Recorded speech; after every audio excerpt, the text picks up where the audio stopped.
Yes, we will. If we can. If we do, we will be victorious. That song was written for one purpose, but it wound up describing another. I used to use that. I used to use that for layup music. I coached high school basketball and use that sometimes. It applies to the other team, applies to life, applies to the athletic federation you belong to, the league, the state, the school system, whatever. Anyway, it's good stuff. This Jeremiah Gunn Show. Welcome to the Jeremiah Gunn Show. Thank you. Come, let us reason together. This is the Gun Show. Trigger warning. You have been warned. It's dedicated to Charlie Kirk, the prophet, the saint, the patron saint of American freedom, the martyr, and one of the greatest examples of America in our lifetime. Long time since we had someone like that. And if you don't understand who he is, then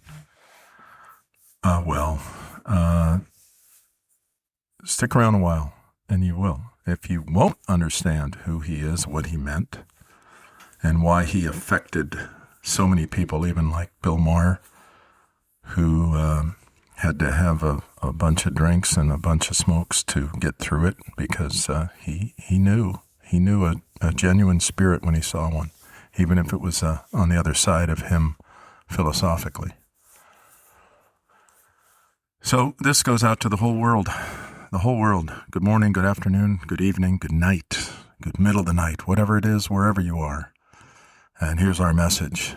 Follow that song. That song is the musical cue to say it's time. It's time. Here we go. Les sanglots des violons du latin blissent mon cœur d'une langueur monotone.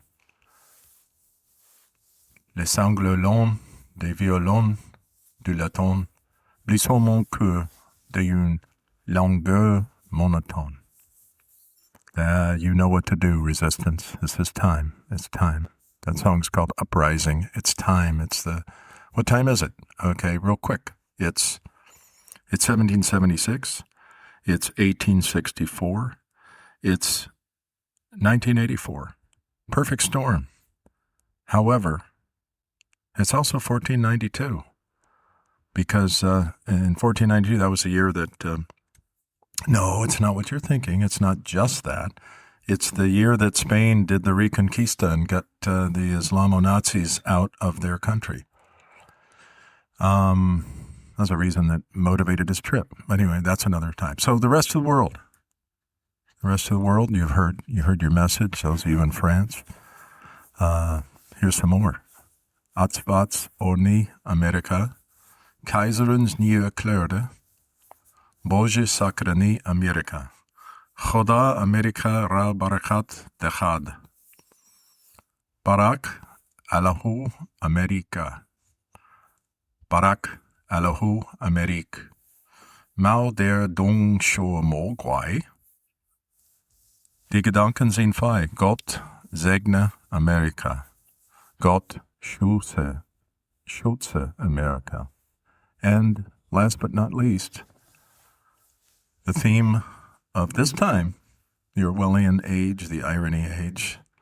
En la tierra del ciego el tuerto es rey. En la tierra del ciego el tuerto es rey. Claro que sí. Yo vivo en la frontera del ciego. En la frontera del ciego. So in the land of the blind, the one-eyed man is king. I live in the Confederate state, Democrat, blue no matter who state, and I got to tell you, in the land of the blind, the one-eyed man is king. So, and we're going to talk a little bit about today. I want to begin with a premise. Scott Adams, we just lost him to cancer, and when I was a kid, there was a movie about a woman who decided, this was in the days of video cameras had just come out. She was dying and she wanted to make a series of films for her kids so she could talk to them beyond the crossing the river, and she cared for them. You know, I was told that I was going to die one time when my kids were kind of young, And that's a rough feeling because you don't want to leave them. You don't want to leave them alone. You care about your kids. It's the wisdom literature, the greatest wisdom literature, talks about the father is like a jealous. He's jealous. It doesn't mean that he thinks you'll have another woman, though he doesn't want that. He knows that nobody around cares as much about his kids as he does, and he doesn't want them to go it alone. He wants to take care of them and protect them and coach them and make sure that they make it okay. So if I was thinking about this the other day, if I had cancer or some life-threatening disease, a terminal illness like dementia, like Reagan wrote a letter before he went under, and I think somebody else did too. I might make a message tape to the whole world because that's my passion, that's my heart, to be a dad help to the world, to be a mentor, to fight off the tormentors. And, if I did, you might listen to it. You might listen to it a little. Some people probably listen to Scott Adams. I listened to him for 40 years through reading his books, his comics that I loved. He was a brilliant, brilliant guy. Not always right, not right about everything. That's what we're going to talk about. But some people might have listened to him a little more carefully, knowing that he was dying. And so I want to let you know I'm dying. And so are you. So why not listen to each other while we're walking around instead of after stumbling over some of the things we said, some of the things we wrote. I'm not going to write a book. There's a lot of books. There's, I don't know, X per day. Who knows? But the Solomon the Wise said, in the making of books, there's no end, and much study wearies the soul. So I'm gonna. So I'm kind of saying, please listen, and I want to talk a little bit about who I am, and one time a family member, older brother, actually was visiting my house, and he said, God, it looks like the religion, philosophy, and history section of Barnes E. Noble. Barnes E. Noble. I might have to translate for some of you, but there's a language problem in the state where I live, in the Confederate States behind the enemy lines, where they have to infantilize one particular group of immigrants and have to act like they can't learn English. So I don't call it Barnes and Noble. I call it Barnes E. Noble because they'll do this, like everybody's Dora the Explorer age. And they'll change one letter, I drive by a sign that says the hospital, just hospital, with an arrow, and then it says El Hospital, and then a bus drives by, going the other direction, and it's got a McDonald's ad for the McMuffins, and it says 2 for $2.99, and then it says 2 pour $2.99 or something. They changed the F to a P, as if, for whatever reason, this particular group that came here, of all the immigrants that came here and had trouble with the language, including the Irish, of all those people, there's one that kind of needs to be infantilized cradle to grave and looked after by the nanny. It's racism. It's pure and simple. It's racism. So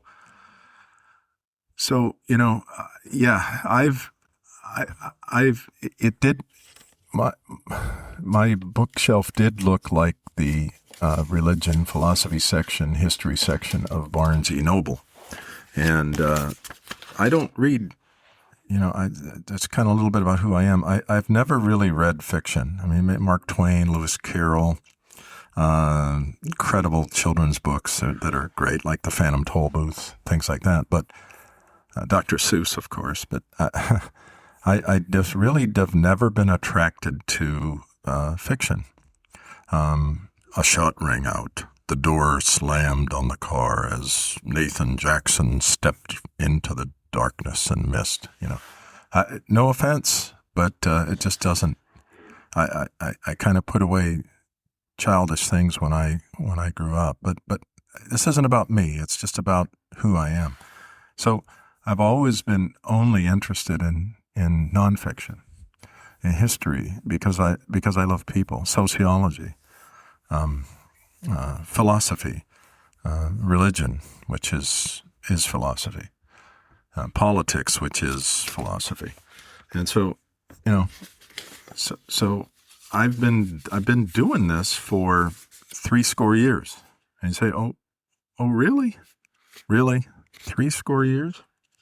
How old are you? It doesn't matter, but yeah, since I was a little kid, I made my first major religious, philosophical, game changer decision for myself about religion, and I was right.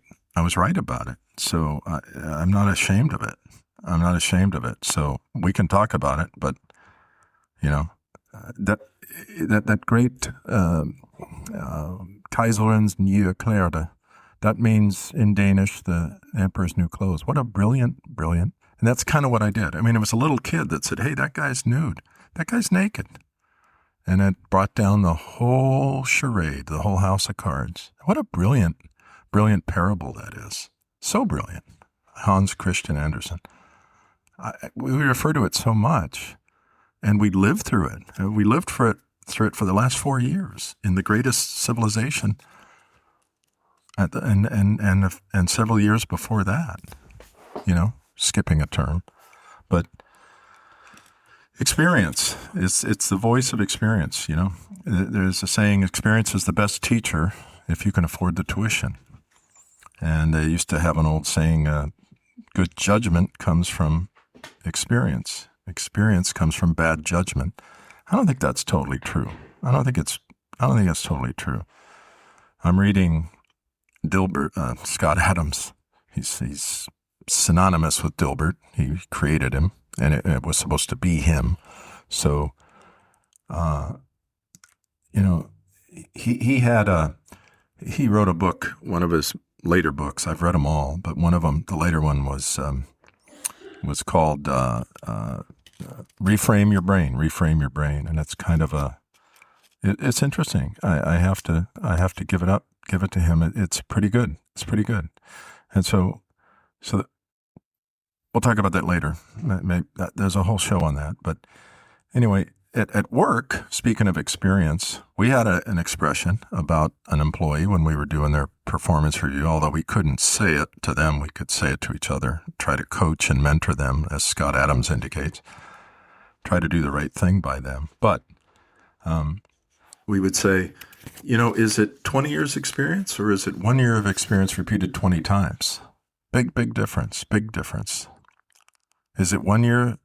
Is it 20 years of experience, or is it 1 year of experience repeated 20 times? Well, I can only speak for myself, and I know that I tried to gain every experience I could. I went after them. I sought them.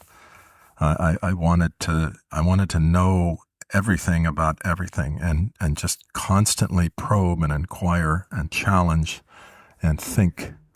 It's a lot of fun. The curiosity that leads to wisdom and knowledge that reframes your brain and kills the cats. The cats, like the catbirds in HR.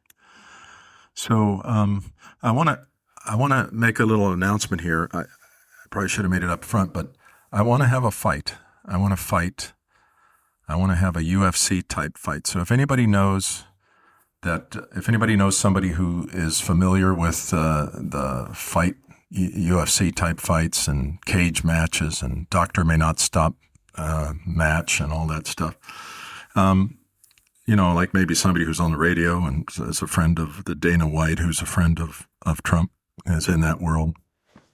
I'm not a real fan of gladiators, but I know it's a big thing right now. I know it's a big part of the manosphere, and so I want to have a fight with, and here's why. The wisest man who is said to have ever lived Solomon, he said a leash for a dog, or a muzzle for a dog, and a lead for a horse, and a rod for the back of fools. I mean, some people are just animals. They don't warrant any kind of discussion. And debate is dead. They don't debate. They don't think. They just emote, and they just grandstand, and they try to just capture as many women and women as they can in their following. The good book says they lead silly women captive, and so some of these guys are. Some of them are working for their women, like Kimmy Kimmel, Kimmy Kimmel. But I want to fight these guys because you can't have a battle of wits with an unarmed man. You can't do it. It's not going to work. You're not using the same currency. You're not speaking the same language. If you speak in Latin and they're speaking Greek, that's not going to work. Although some of those folks would understand each other's languages. But I want to fight, Kimmy Kimmel, Newscomb, Colbert, Jonathan Stewart, Witless, Mom Dummy, and Rachel Mad Cow, because since now men can fight women and vice versa. She's a kind of a masculine version of Colbert. Now, I'm not a fighter, and I'm older than them. But I didn't get a chance to fight the Nazis or the communists. So I want to give back to my country. I only have one life to give, and I want to beat some sense into them, and at least knock that smirk off, that lascivious, vicious smirk off their face, because they now are leading the pack, But, take Newscomb, for example. Thanks to the Democrats, he defeated Larry Elder because the LA Times, and this is all part of the government, which is Democrat, government, education, mediatainment complex that has replaced the fear of the specter of the military-industrial complex. So these guys are the priests and priestesses and dukes and barons and lords of that netherworld. And they've destroyed our country. They're destroying our country. And so, people don't know that they're our enemy. So let's get it on. I think Musk and Schmuckerberg, they were going to have a fight, right? They were training, and I guess Schmuckerberg is into martial arts or something. And I guess Rogan or somebody was going to train Musk. So I'm looking for somebody to set it up. It'd be pay-per-view. It'd be for a real charity, not this nonsense of feel-good, do-nothing like you see day after day after day. That Rob Reiner set up, taking your tax dollars to fund things that just don't work. And so I want to have a fight with those guys. We'll do one a week or two at a time, or not at a time, but two in the same match. I'm dead serious. It's time. Somebody, Patton wanted to fight Rommel, one tank each in their own tank. It was kind of a gutsy brag, but he said the winner would determine the outcome of the war. And the Nazis needed to be destroyed and crushed, so that wouldn't have worked. But that's kind of what I want to do. I want to teach these guys a lesson. Somebody needs to teach them the rod for the back of fools. They're fools. They're absolute flaming fools. They don't know what they're talking about. They don't want to debate.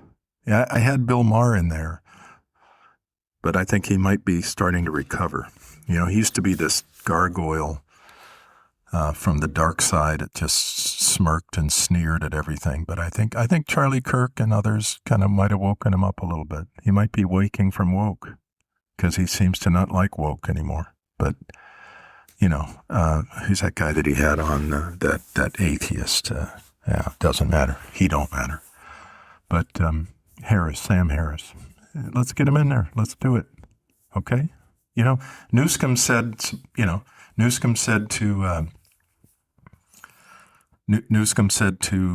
what's the guy's name? The Department of Homeland Security. Tom Homan. Come and get me, tough guy. Come and get me, tough guy. Come and get me, tough guy. And Tampon Tim, I think, went on somebody's podcast, probably his, and said the same thing. I bet I could kick all their asses. Tampon Tim. You ever seen that guy? You ever listened to him for 2 minutes? Wow. Anyway, I don't know who he was talking about. Tyrus? Was he talking about Jake Paul? Was he talking about, Bongino? I mean, I don't know. Bon Jovi? I don't know whose ass he could kick. Not even his own. But he's trying hard. And, I didn't mean to leave Tampon Timmy out of there, or Fry, the female mayor of New York. Let's do it. Because, you guys, you don't want to debate. You can't. And you only want to destroy our country. So let's go. Let's get it on. So anyway, what is Newscomb? Newscomb is just a young Biden. He's just a young Biden. I mean, he's a lying snake, an effeminate, effete, effluent, not fluent. Franklin said, in politics and in rivers, the lightest things swim at the top. The lightest things swim at the top. It takes a live, robust salmon to swim upstream. The dead ones float downstream. He's dead from the neck up. He's always been a shameless shill, a soulless. Biden has never. He's just Biden too. He just thinks he's bitching. He thinks he's really cool. Even Biden, one of the last umpteen times he ran, he said, if you like what you see, give me a vote. If you don't, vote for the other Biden. And then, fake Trapper wakes up on the very last day of the very last day in the 11th hour and goes, oh, why didn't somebody tell me that the guy has never been worth anything? A dim bulb. Just a self-promoting ass, graft and corruption and ambition. So, I just real quick, I'm sorry I didn't do this sooner. I'm kind of sorry that I didn't do this sooner, but I've been, for the last 40 years, I've been doing this for the community, for, in coaching, for the corporation, the career, community, for my family. The last few years, I've been the father confessor. I've been the mentor that has been fighting the tormentors on behalf of the poor people. I've been the dad helper. And now I just want to do it for others.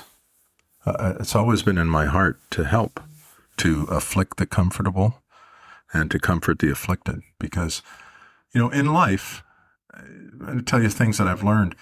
In life, there is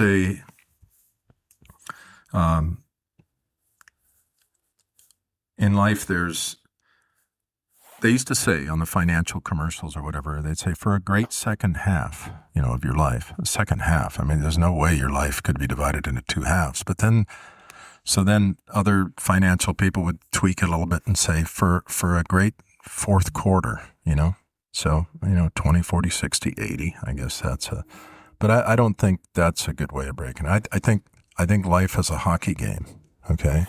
Can be as violent and exhaustive. But it's basically 3 periods. I don't know, I don't know much about soccer. I was probably the first kid in my neighborhood to play it. I think I was with another neighbor kid. That's it. There was only 2. Now there's more kids, I think, in soccer than in Little League and Pop Warner combined. But back in the late 1900s, or the mid 1900s, I was, along with another kid, the only one. But so I think maybe soccer has 3 periods, does it? I don't know. Maybe it has two long periods. Whatever. So hockey. So life's a hockey game. 30, 60, 90. Let's just call it that. So I'm in the third quarter, and it's time to give back. When I first retired, I tried to give back by going to work at a fraction of the pay or even free to help people. And none of them could get it. None of the DEI, New Age,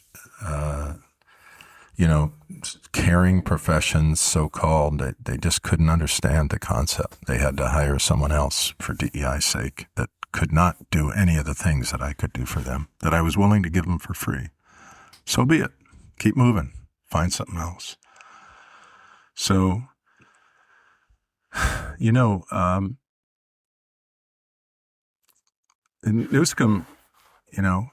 is Biden. He was pandering. It's called the Black Pander Party, and what did he do? He stole he stole the state. He stole the state's chance to have the first black governor. He ran against a guy named Larry Elder, who's known as the Sage of South Central. Brilliant guy. He's on talk shows. And he ran against him. And the LA Times said that Larry Elder is the black face of white racism. That's all he had to do. And he walked away. Newsom walked away. Noisome. He walked away smiling at that little victory. And the Democrats in the state said no. This was basically a proposition. It was a referendum. It was a recall.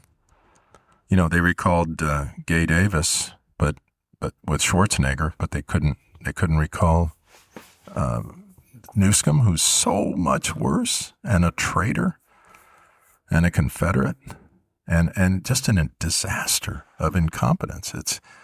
It's beyond incompetence. It's dangerousness. And so, but he's a tall Caucasian with good hair, like Scott Adams said you need to have in the head of your marketing. And so thank you, Democrats. You shot down the first black governor by voting for walking white privilege. And if you don't think Newsom is just Hunter Biden or Joe Biden, guy is a self-enamored matinee idol, thinks that he's bitching, thinks that he looks cool. And then what is Vogue or Vanity Fair, one of those things, what do they say? They say, oh, he's embarrassingly handsome. These are the ones who are talking about toxic masculinity and how, there needs to be a new kind of guy and all this stuff, Same ones who gritched about toxic masculinity or, keeping women, the war on women, and then they'd run out and buy 50 Shades of Grey to read about misogyny at an exciting, titillating level for them. You figure it out. I can't. That's why it's hard to take that demographic very seriously. Very seriously. It's hard. Just as soon as they get what they think they want, they say there's no such thing as a woman. They don't know what it is if there is. That's really interesting. So, Mom Dummy talks about the warmth of collectivism, speaking of other women. His wife is openly anti-women and anti-Semitic and Islamo-Nazi. And these are our, and New York women put him over the top. Excited, hurried, rushed to do it, rushed to judgment. So these are our existential enemies, these Democrats, these Islamo-Nazis, anti-Semitic, anti-women people. And, the awfuls, the women of both sexes and the Democrats, they put him over the top constantly. So, Joe Biden, he made a career out of lying and self-promoting and say anything to anybody at any time. And another guy that comes to mind is Neil Snake and DeGrasse Ass Tyson Chicken. He doesn't have any wisdom. He shocked Bill Maher out of his alcoholic stupor when he fell out of the chair because he's saying that he doesn't understand why the women's NBA can't beat the Lakers or something. That was just one of the things. He said he's a genius. Well, he's not a genius. He knows a lot about one thing, but he doesn't have any wisdom. Dennis Prager wrote an essay called How I Found God at Columbia. And he was walking around wondering, what's wrong with this place? What's wrong with this place? The University of Destruction, the Ivy League that got so covered with ivy it's in darkness. Democracy dies in darkness. No, democracy thrives in darkness. Democracy relies on darkness. Okay, Washington Compost or LA Times. Read about the history of the LA Times, just as an aside. Watch a video on who's behind it and why. Insane. It's just absolutely insane. So anyway, he said, well, I think a verse in Hebrew that he had learned in shul in his Jewish school came into his head. It said that the fear of God, or the awareness or the reverence for God, is the beginning of wisdom. And he said they don't have any wisdom because they don't have God. And he wrote an essay about that, and it was kind of a formative, watershed, life-changing sea change in his life. And he devoted his life to preaching the truth. And, Charlie Kirk gave the definition of wisdom versus knowledge. Somebody came up to the microphone and kind of got in his face, and he said, wisdom is knowledge about things that don't change. Knowledge is knowledge about things that do change, like science, so-called, where this month or this decade it's a mental illness. Next month it's a lifestyle choice that you have a right to. In fact, they have people. The status will take your children away from you and give them that right because it's a birthright to be mutilated. There was a brilliant African writer who was writing about. What's the guy's name? Michael Jackson. Michael Jackson came over to Africa, and they were all ready with the dignitaries to meet him, and he bolted out of the limousine with a surgical mask on. This was before COVID, and into the hotel, and he didn't come out. And so these writers were offended. These people were offended. And this one wrote about him, this African writer. He said, this guy, this voluntary mutant, so pale, so frail, neither white nor black, neither male nor female. And I thought, what a great concept, a voluntary mutant. Haven't we seen people that, we used to work with a charity that reached out to street kids, the lost, the dregs of society that maybe they came from an affluent life, but they threw it all away. And what did they do? Well, they called them cutters. This sort of sickness, they'd cut themselves. Well, their peers a few feet away were cutting their ears to be giant, to look like, put hoops in them and put them in their nose and in their tongues and stuff all over their face and tattoos and stuff you'd see in National Geographic as a kid. Like, look at these backward, primitive societies. Oh, but we're evolving. We're having people do all that now. So, voluntary mutant. How about all this? The worst thing you could do. The worst thing that could happen to you, at least it was always felt that way. It was conveyed that way for women, is to have a double mastectomy. And these guys do it to young women. These guys want to do it to you. Watch the movie What Is a Woman? Am I Racist? That Matt Walsh made. It's sick. They're like Mengele. They want to. What did Voltaire say? If you can get people to believe absurdities, you can commit atrocities. If you can get people to believe absurdities, you can commit atrocities. So we're letting the emperor's new clothes. We're letting the inmates have the keys and say, "Oh, so you're Napoleon? Well, let's make you a little shorter. We'll schedule some surgery. You're a pirate, like Bill Maher said. Oh, you're a pirate? Oh, you believe you're a pirate. You identify as a pirate. Let's take out one of your eyes, get a patch. Let's take off that leg and put a wooden peg, and let's take off that arm and put a hook." Really? Voluntary mutants. These people it's a cry for help. But, so a woman used to say, double mastectomy. Oh, what a devastating diagnosis. It's awful. And now they're scheduling their children, their little girls, and they're making their boys into eunuchs. Not, I would say not for religious purposes, but yeah, it is. It's their religion. It's the religion of death and darkness. So, so Biden went to Jesse Jackass's funeral, and he went on and on about how much he has. I know more than all you people. It's like, who's in charge of this fight card? Who's in charge of inviting these people? Who's the cruise director for this lunatic asylum? He thinks if you shove him out there again in front of the podium and you can say things like that. He talked about having a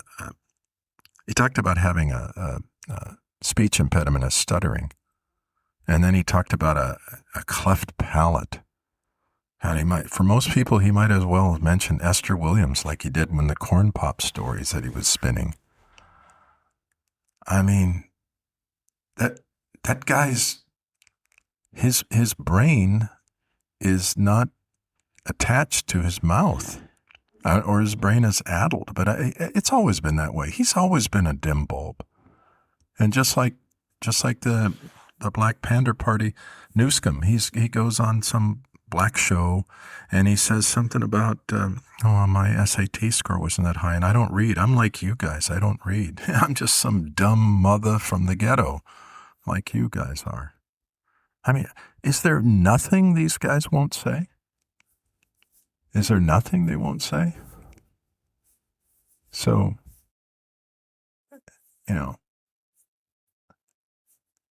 speaking of wisdom and knowledge, Ben Franklin said that thing about in politics and in rivers, the lightest stuff swims at the top. Boy, ain't that the truth. You ever seen the mayor of L.A. or Chicago, Karen Bass? I mean, we used to say the light's on, but nobody's home. Kamala Harris said she was the most qualified ever. Oh. I mean, you can't watch TV while you're eating because you'll do a spit take, unless you're used to it by now. But Franklin said this goes to the idea of virtue signaling that's going on. The virtue signaling that's going on right now all the time. That's about all that is. That's about all that's going on in this discourse regime. He said to be proud of knowledge is to be blinded by the light. To be proud of virtue is to be poisoned by the antidote. To be proud of knowledge is to be blinded by the light. To be proud of virtue is to be poisoned by the antidote. So, in this Orwellian age of newspeak, they create this discourse regime. All they have to do is call it a name. And I'm warning you. I'm trying to wake you up, all you men. Now's the time for all good men to come to the aid of their party.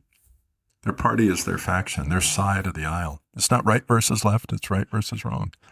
And we have to F this discourse regime. F this discourse regime. They don't get to, Victor Davis Hanson talked about Trump. The thing that created the Trump effect, that put him on the scene, was he doesn't go by the Marquis de Queensberry rules, or whatever he calls it. Victor Davis Hanson knows the origin of these rules for dueling or talking or debating or whatever. And he says he doesn't do that because they don't. This is a fight. This is a fight for survival. It's not, both sides are saying it. Both sides saying it's an existential fight for existence. Both of them. And so, the way they fight is they co-opt, they take over words, and they try to claim the high ground and say these words mean what we think it means. So you'll hear about misogyny. You won't hear about misandry or misandry. I don't know how you pronounce it, but there is a opposite to that. Oh, you're a misogynist. Really? Well, you're a misandrist. Next, okay, patriarchy. They rail about the patriarchy. They rail about the patriarchy. Well, there's a matriarchy, right? There's a matriarchy. Is that better? Is Big Brother better than Big Mother? I mean, is Big Mother better than Big Brother? No, especially when they say that a mother is a brother. Could be. Could be. Is anarchy an option? And, they gritch about hierarchy. They gritch about hierarchy and their them's guilt, education, government education, mediatainment complex. Their hierarchy is truth. They love hierarchy. They have the argument from authority. Oh, I got a degree. There's more women in college than men. More awful professors. And the professors are effeminate. Just watch that movie. What is a woman? They try to take over. They've taken over. They've taken over, and the men have let them. And it's horrible. Socrates warned us. The founding fathers read it and tried to build in some cautions against it, some checks. They said, Socrates said that masculine republics become feminine democracies. Feminine democracies become tyrannies. Can we say that isn't true? I can't. I don't think the founding fathers thought we would see it happen before our very eyes. But it did. And this isn't about men and women. They're the ones who are saying there's no such thing as men and women. It's about masculine traits versus feminine traits. So I'm calling you men. It's time. The wisdom versus knowledge is about timeliness versus timelessness. We don't make decisions based on what time it is in, the calendar flipped. This is the 21st century. My goodness, we should be X, Y, Z. Who said? Who said? Lincoln was the most brilliant, maybe of all the presidents, superior intellect. It's probably tied with some. Jefferson was no lightweight. Even Washington, who had the least education. Read some of his writings. Absolutely brilliant, and prescient, and warned us about all this stuff. So, I'll just kind of end this session with this.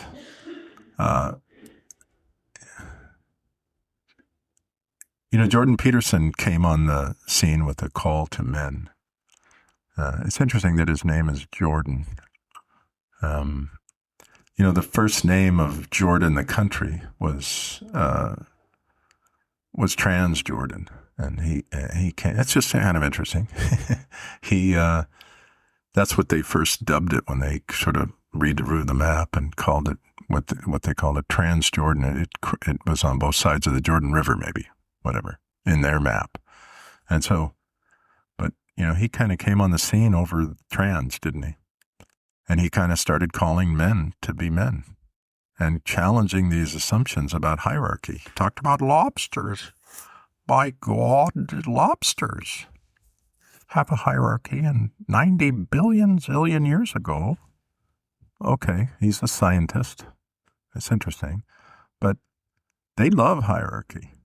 They just want to be the ones that are the heirs to the anarchy, the hierarchy. They're the ones who want to be in charge.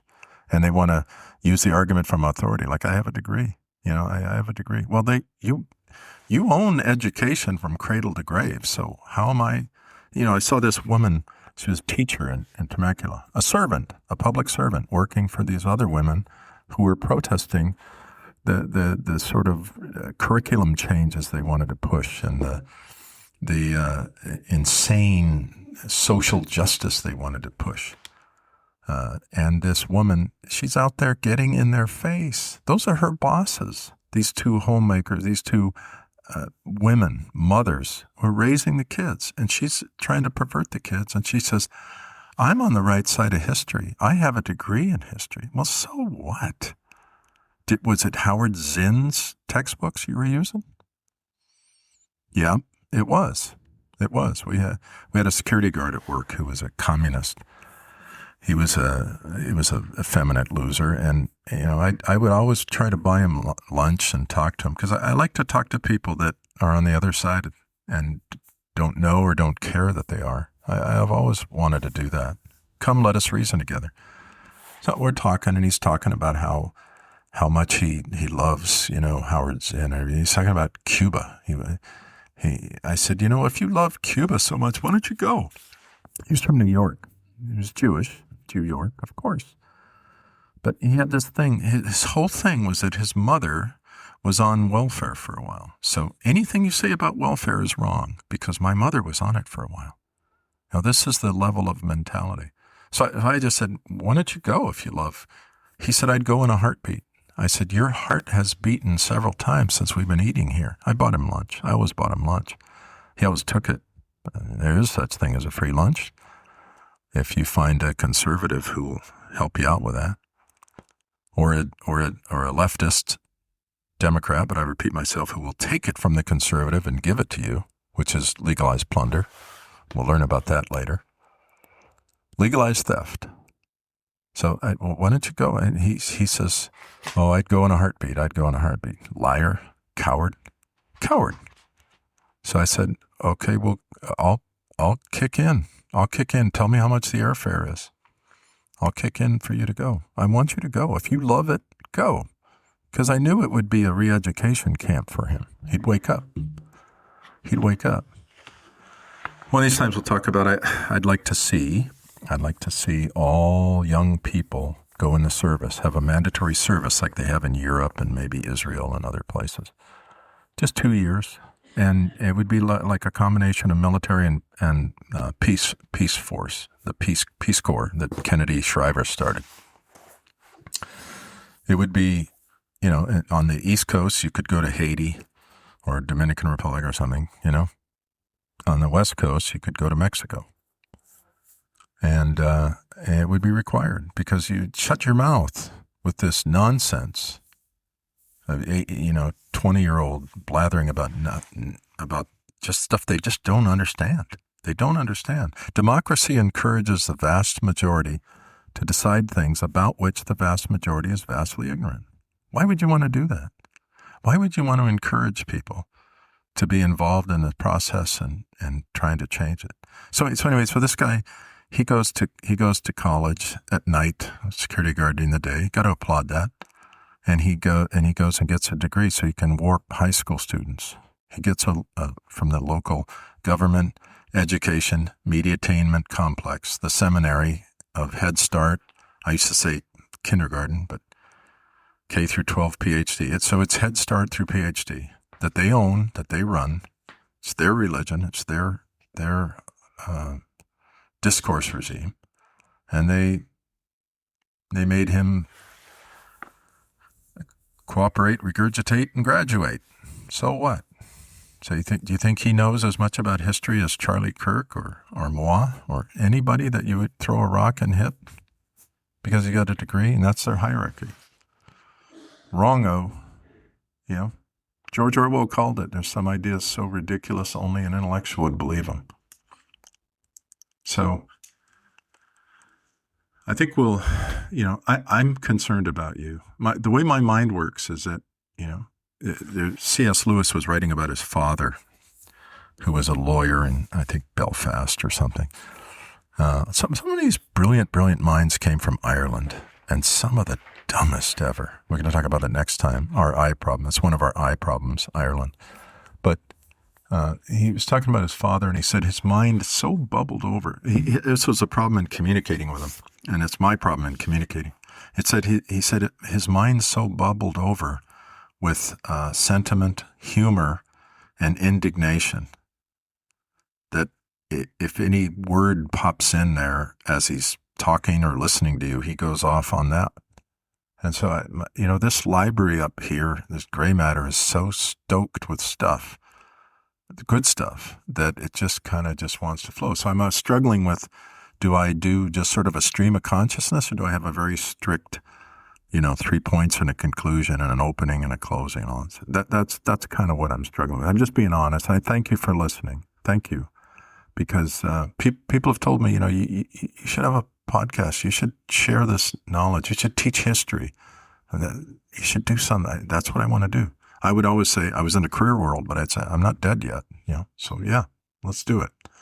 So thank you for listening to that. But I'm concerned. I want to know what you're concerned about. I want to not if you're not concerned about what affects you. A big difference between the word affect and effect. If you're not concerned about what affects you, then I need to point out what it is that's destroying our country. Not mine, yours. Ours. E pluribus unum. Out of many, one. We need to quit being divisive. We can rally around the Constitution. Not if it's what you think it is at this time of the month, but what it really is. It's not yours. It's not mine. It's ours. It's our birth certificate. It's our marriage license. It's our business contract. It's our will. I would say living trust, but it's not a living document. It's never meant to be, where we just make up things about it and go with precedent instead of precedent in the realm of law, which used to be called justice. Okay? So if it isn't your country, please leave. But don't be a covenant breaker. Don't be the solution to pollution is dilution. So the people that don't love this country, they need to go. They love other countries more. Very curious. They love Canada. They love Cuba. They love Gaza. Go. Churchill quoted Cromwell once, and he said, which I would say to all the guys I want to fight, Newscomb, Kimmel, Colbert, all those women, and the men like Mad Cow. He said, "You have sat too long for any good you might have done. Depart and let us have done with you. In the name of God, go. In the name of God, go." Okay? This isn't your country? That's okay. It wasn't for the people at the time of the revolution, the ones who wanted a king and walk around yelling no kings. They left, as should you now. Okay? But there's not a third option where you can say, it's not right versus left, it's right versus wrong. Are you an American or a Democrat? Are you a communist or a socialist or a Democrat? But I repeat myself, because they're cool with those things. We're going to talk about on another show why they cannot be, why that cannot happen. So just realize that they're talking. They're talking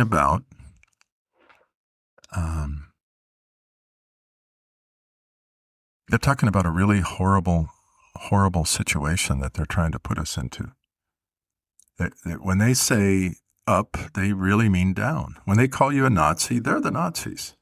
When they call you a fascist, they're the fascists. When they call you a tyrant, they're the tyrants. When they call you the king, they're the king. They're the worshipers of the king. When you think about Biden, and we have this No Kings rally, and he goes to Jesse Jackas's funeral and with the blah blah and whoever else, and they're yammering about no kings. He thinks he's a king. No. You ever see Lord of the Rings? There's that really creepy guy named Wormwood or Bitterwood or something, that super creepy creep who's whispering in the ear of this guy that's half dead, comatose. That's Biden and whoever was telling him what to do. Probably Soros or Obama, who works for Soros, a bootlicker. I can prove this, so don't hate. Don't hate and turn your ears off. Just listen, please. This is a civil war. This is a fight for our survival and potentially the world's. So Churchill said it's not enough to say we're doing what we can. You have to do the vital thing. I used to say that to people at work. It's really not enough to say I'm doing my job. There's certain things you got to do. Otherwise, you're not doing your job. You have to do the vital thing. And there's a Jewish maxim from maybe the Talmud that says, he's a fool who doesn't do anything because he can't do everything. And Jesus warned about that too. speaking of Jews, in the parable of the talents and the vineyards and the drunken, wicked servants who aren't doing what the master said to do. Some of them are in this mess too. So let's free ourselves. Let's free ourselves from this mental slavery. None but ourselves can free our minds. Thank you for listening. Thank you. Appreciate it. This is the Jeremiah Gunn Show. Dr. No, K-N-O-W, the undocumented expert, your help desk, your therapist, not as qualified as somebody you might find in online, but more so. So we can talk about that. I'll explain it if you give me a chance. If you don't say I didn't try to warn you. Margaret Thatcher said, if you want to slit your throat, don't come to me for a Band-Aid. Can't do it. Okay, I don't know what all that knocking about was, but hopefully it can be cleaned up. Otherwise, super sorry. So anyway, until next time, thank you. Thank you for listening. I really appreciate you. I love you. I agree. Farewell in truth and love and peace and justice. No truth, no love, no peace, no justice, no nothing. So this will be your moment of truth. This will be your moment of truth. Unless you have your own, I think it'd be nice for you to share it with us. If it's so funny, Mr. So-and-so, tell us what it is. If you think you can craft a truth du jour, okay, let me know. Let me know. Because that was never been a thing until now. Your truth and my truth. I want to tell the truth, the whole truth, and nothing but the truth, so help me God. That's my only motivation. It's my only motivation, but I got to point out, who's after you? Who's after you? They like to dismiss things. It's called defining it out of existence. It's not refuting in a debate. It's defining it out of existence. You say, oh, well, that's not a thing. I saw Dave Smith do that. He's talking to Douglas Murray, and he's absolutely losing unless you look at a different side of the internet that says, wow, did he mop the floor with him? And he just says, well, I just don't accept that. I don't accept what you said. And it wasn't a logical fallacy. It was nothing, but I just choose not to accept it. Okay. Sam Harris. Okay. You have your own system inside there. Okay. But it's not something we can deal with. Anyway, thank you. Thank you for listening. Love you. I love you. Just trying to help. Don't shoot the messenger. You already did that with Charlie. And like Dr. Phil said, how's that working out for you? It's not going to go good. Thank you. Take care, everybody. Thanks again. Love you.